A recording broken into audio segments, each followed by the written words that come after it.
Why some people have absolutely everything effortlessly. Money, success, happiness, whatever you think of, they have it all. Meanwhile, other people, and actually a lot of people, are actually struggling. And even those who tried really, really hard to make sure that everything starts to come together nicely in their lives, they are moving nowhere. So let me tell you a secret. It all comes down to beliefs. So I spent last 8 years diving deep into psychology, neuroscience, law of attraction, and of course quantum physics, and they all point to one thing. When you shift your beliefs, your reality follows. So if you're ready to take your power back and actually create the life that you are meant for, let's dive in. When you first dive into this energy work, law of attraction, of course, you're bombarded with messages like, you need to think positive. So, of course, naturally, I've spent years trying to affirm, trying to visualize, trying to meditate. At some point, I just hit the breaking point and I understood I cannot do this anymore. Like, that's it. There has to be a better way. And of course, when you are actually done with something and your energy stops running there, universe provides you with an answer. So the same day I actually talked with my friend, and she mentioned about some kind of a practice where you dive in deep, you solve some kind of conflicts that you have within, and then things magically changes. And I thought, okay, what the hell, like this guy is just starting his practice, so I am going to give it a try. So after that session, the next day, actually something happened that never happened before. Naturally, I started standing up for myself. So there was a certain situation that I was dealing for 3 months. So I was training this guy and I just couldn't bear him because he wasn't even trying. So I went straight to my boss and I told him, I am not dealing with this anymore. He's not trying. If you want, you can fire me, but I'm not wasting my time anymore. I'm not dealing with this. And after this, his reaction was great. Everything got solved out. Everything was immediately fixed. That guy got fired, unfortunately for him. But what I'm trying to say, it was so effortless doing something where I appreciated myself after that inner conflict was solved. So, of course, for the first time in years, I felt free because this was something that I was never familiar with. I was always who looked at other people. I'm like, how are you doing that? Like, what on earth is happening? Why would you this or that when it comes down to people making sure that they stand for themselves? But the funny thing is, I didn't even think about it. I just got into my normal practice and everything because I felt like, okay, like everything is solved in my world, but that wasn't the case. So about a year after that, I actually stumbled upon Joe Dispenza and Teal Swan. So these two guys, when I started analyzing what it's all about, getting into their work, this is where I understood what actually happened in that moment, in that situation, with that process that I have been led through and actually brought me to that breakthrough in my life.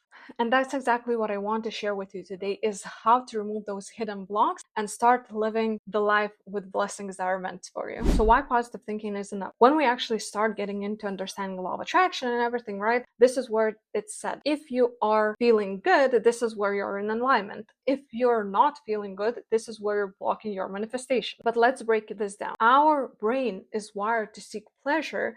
Meanwhile, it's also wired to avoid pain. So every time we feel negative emotion, what naturally happens is, first of all, we start to resist it. Second of all, we start to look for things that gives us fast pleasure. So for example, watching Netflix, listening to music, calling a friend. So we don't allow that negative emotion to catch up to us. But here's the real question. Where is that pain really coming from? So negative emotions actually come from beliefs. To be more precise, from negative beliefs. And what does a belief? So actually, let me read it from the dictionary. Belief is an acceptance that something exists or is true, especially one without proof.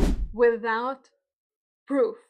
Our beliefs are actually something that shapes our reality, yet they're not even two people who have the exact same set of beliefs. So what does that tell you? It means that each and every person has a different sets of beliefs, meaning they are believe something that is truth that is not actually truth because there's no proof of it. So we are creating the rules for ourselves that are really not even existing, and this is how we're limiting ourselves, and this is where the whole pain is coming from. So where do our beliefs come from? Short answer is actually childhood, but to give you a little bit more of a nerdy type of answer, and for you to actually understand how it is happening and when is it happening, so let's actually break it down. So from ages 0 to 8, our brain is basically like a sponge. It absorbs everything without questioning. It just literally takes in anything that comes from the environment. So to be more specific, 0 to 2 years old, this is where our brain is actually in a delta brainwave state. So this is where basically anything that is happening around us goes straight into our subconscious mind. So imagine if there would be a new computer, right? And anyone who is coming close to it are actually installing whatever they like into that computer, even if they don't think about it, like literally anything, and everything goes into the software of that computer, and it will decide how that computer will work later on. Then we have 2 to 5 years old. So this is where our brains are functioning in a theta brainwave state. You can call it as a trance state. So a kid is between sleeping and between being awake. So basically, if anyone is going to tell that kid anything as a fact, they're going to believe it without questioning because analytical mind is not there yet. So for example, this is where parents love to say, put on that hat, otherwise you're going to get sick. So this is something that is not too harmful.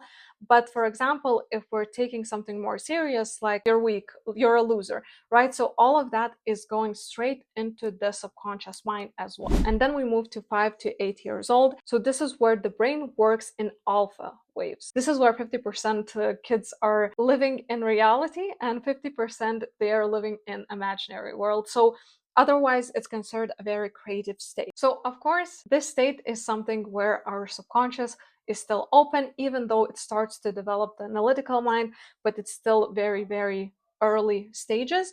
So also everything imprints into subconscious mind. So in conclusion, most of our core beliefs are actually shaped by the environment that was surrounding us in the early years from 0 to 8. And of course, as kids, we did not have any control, zero control over it. So beyond our childhood programming, there is something that we call experiences. So experiences are actually something that reinforces our beliefs. So for example, if a baby is crying, right, and mother is immediately rushing to help the baby to make sure to feed it, to change the diapers, to cuddle it, or anything that baby needs, right? So if those needs are addressed, everything is good, and baby knows that I'm safe, I'm cared for, I'm loved, and all of those great and positive beliefs, right? But what if actually no one comes to the baby when those needs are coming up, right? And no one is actually taking care of him. So over time, what happens is that subconscious learns, no one cares about me, I'm not enough, I'm alone, and all of the other different things. Maybe eventually they even learn that they are not supposed to cry because, oh, stop crying because it's not going to help you in any sort of way,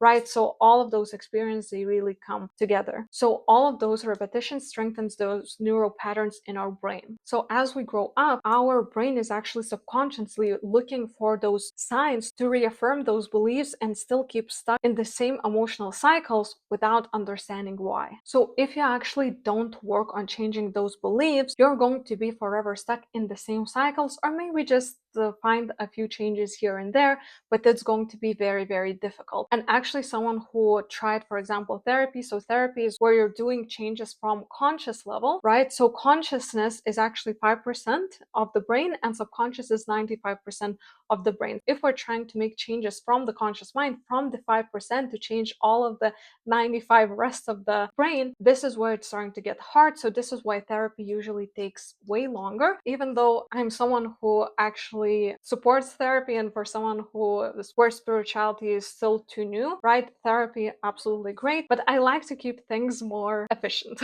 So what's the solution here? Of course, I'm not going to bring anything fancy to you. This is going to be meditation, because this is where we actually access the subconscious mind and we can start working from within it to actually change it. But this is not just any meditation, and we're actually focusing on diving deep into negative emotions and see where they're coming from, where was the root cause, and we solve those negative emotions. We make sure to transform those emotions and they naturally start to lift up, and this is where those changes start to happen. So the most powerful tool that I found so far in 8 years of diving deep into how everything works with our brain and with energy is actually Teal Swan's The Completion Process. So it's absolutely brilliant. You actually understand where to go, what to do, and how to unravel all of those things, all of those beliefs that keep you stuck, and you're actually able to free yourself little by little. If you need any help with that, make sure to reach out to me. I'm doing this work with my clients one-on-one, so I'm going to leave my email down below. But if you want to do it by yourself, absolutely do that too. And I recommend you grabbing her book, The Completion Process, as well. So this is one of the tools that I actually recommend. Another tool that I would recommend is starting to question those beliefs. It's not going to be as powerful as going in deep through meditation, but if you feel that you're not ready yet and you want some actionable step immediately right here, right now, this is where I would start questioning those beliefs. So for example, if you feel negative emotion about something, you start first of all seeing what triggered that in the first place. So awareness is going to be one of the things that you're going to need here, and then start questioning, okay, where is it coming from? Why do I believe that this is actually true? And if you're not ready to actually dive in deep by yourself and you're not ready to yet like read a book or work with me one-on-one, that's completely fine. In the future, I am going to release a video how I'm doing the inner work, the completion process by myself, so you will understand what you need to do exactly, as simple as possible. So stay tuned for that. The most important thing for me is that you're actually going to start going into the direction of seeing where those negative emotions are coming from, because this is where you actually are going to start living the life of joy and expansion. Because at the end of the day, life is all about that. We're not coming into this life to experience our limitations, maybe just because to experience what we want essentially, but life is not about that. Life is all about making sure that we're living it fully and completely. So this process is going to help you so much, and just a week of it is going to already show you so many different changes in your life. I would love to hear your golden nuggets down below, so feel free to share them. And also, if you have any questions, feel free to put them down below as well. Other than that, thank you so much for watching, and see you soon.